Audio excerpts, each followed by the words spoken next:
Here's how to save and download WhatsApp voice messages on iPhone.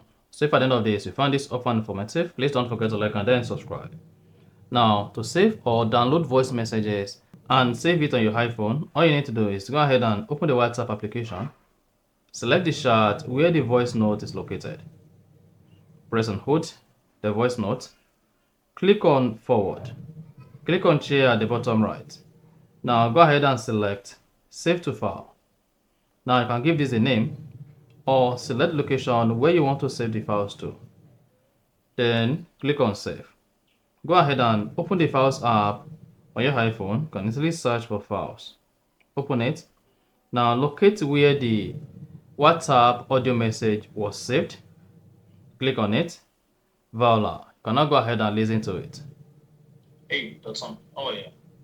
And then you are good. So that's exactly how you can save and download voice messages on WhatsApp. If you found this often informative, please don't forget to like and then subscribe.